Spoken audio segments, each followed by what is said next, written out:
வண்டி எடுத்துக்கிட்டு கடலூர் போகலான்னு போனால் நடு ஆற்றை எட்டி பார்த்து எல்லோரும் வாந்தி எடுத்துக்கிட்டு இருந்தாங்க. என்னடா இது, நடு ஆற்றுல ஒட்டுமொத்த ஊரும் வாந்தி எடுக்குது அப்படின்னு யோசனை பண்ணினே வண்டியை ஓரமாக ஓட்டிக்கிட்டே போனாக்கா வலை போட்டு மீன் பிடிக்கிறாங்க, தூண்டில் போட்டு மீன் பிடிக்கிறாங்க. அட, இது நல்லா தானே இருக்குது, இதையே நம்ம ஒரு வீடியோவாக எடுத்தால் என்னான்னு தோணுச்சு. சரி, வண்டியை ஓரம் கட்டலாம் அப்படின்னு யோசிச்சுக்கினே வண்டியை ஓரம் கட்டிகிட்டு இருந்தேன்.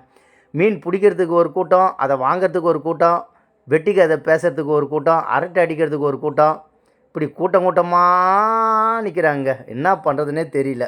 சரி, இது ஆற்று மீனுக்கும் கடல் மீனுக்கும் என்ன வித்தியாசம் அப்படின்னு ஒரு வீடியோ போடலான்ட்டு யோசனை பண்ணிக்கிட்டே இருந்தேன். முதல்ல ஆற்று மீனில் என்ன நன்மை, கடல் மீனில் என்ன நன்மை, இது எல்லாமே இந்த காணொலியில் இப்போ நம்ம பார்க்க போகிறோம். தொடர்ச்சியாக நம்மளுடைய காணொலிக்கு நீங்கள் ஆதரவு கொடுக்கறது நினச்சா எங்களுக்கு ரொம்ப சந்தோஷமாக இருக்குது. வலை போட்டு மீன் பிடிக்கிறதுக்கு ஒரு கும்பல் தயாராக இருக்குது, தூண்டி போட்டு மீன் பிடிக்கிறதுக்கு ஒரு கும்பல் தயாராக இருக்குது. இந்த தூண்டி போடுற கும்பல் வந்து எப்படி தூண்டில் போடுறாங்கனாக்கா புழு எடுத்து போடுவாங்க.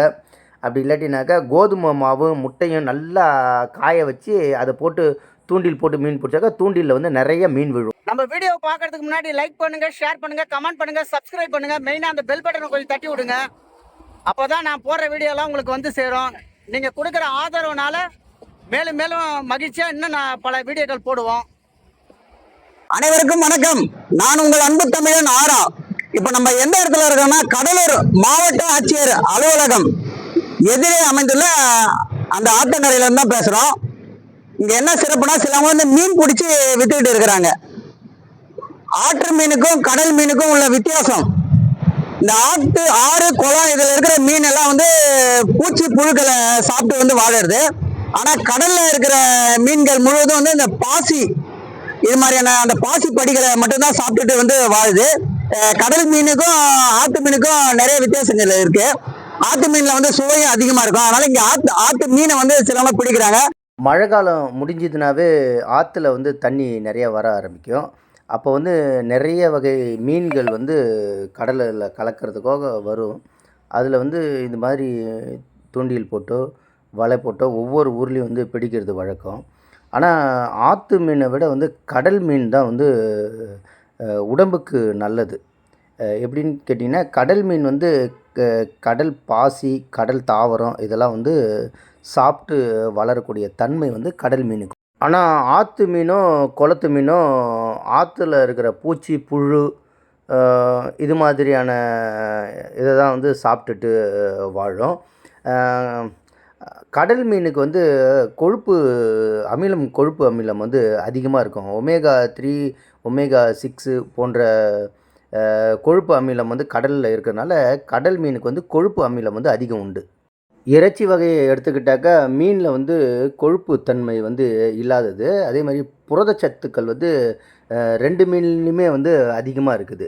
இப்போ ஆற்றுல பிடிக்கிற மீனை பொறுத்த வரைக்கும் நேர்லேயே நம்ம கண் எதிர்க்கே வந்து உயிரோடையே இது பண்ணி வெட்டி சுத்தம் செய்து கொடுப்பாங்க.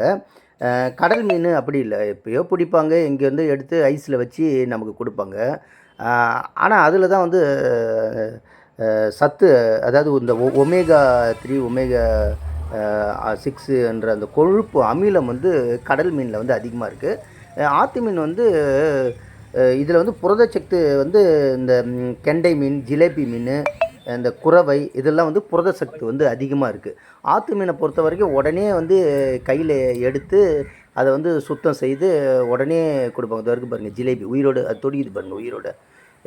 இது மாதிரி மீன் வந்து எல்லோரும் விரும்பி சாப்பிட்றதுக்கு என்ன காரணம்னாக்கா உயிரோடு இருக்கிறத நம்ம வந்து உடனே சமைச்சு சாப்பிட்றதுனால இது ரொம்ப விரும்புகிறாங்க.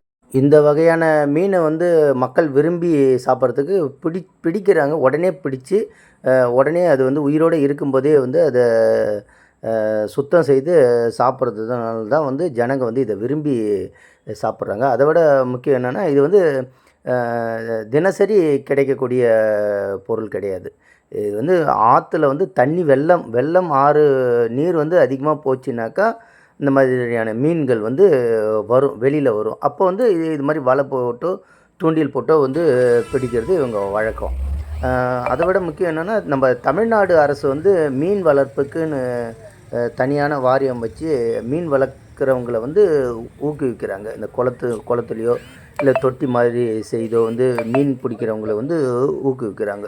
இப்போ இவங்கெல்லாம் வந்து வெட்டுறாங்கன்னா சும்மா 1 நாள் 2 நாள் வந்து ஒரு வியாபாரத்துக்கு உண்டான ஒரு வாழ்வு, அவ்வளோதான். தினசரி இவங்களுக்கு வந்து ஒரு வருமானன்றதுலாம் இது கிடையாது. இந்த மாதிரி நீர் வர சமயத்தில் இது வந்து இவங்களுக்கு வந்து ஒரு இது மீன் வளர்ப்பு தொழில்ன்றது வந்து தமிழ்நாட்டு அரசாங்கம் வந்து ஊக்குவிக்கிற ஒரு தொழிலாக இருக்குது. காணொளி பிடிச்சிருந்தா சப்ஸ்கிரைப்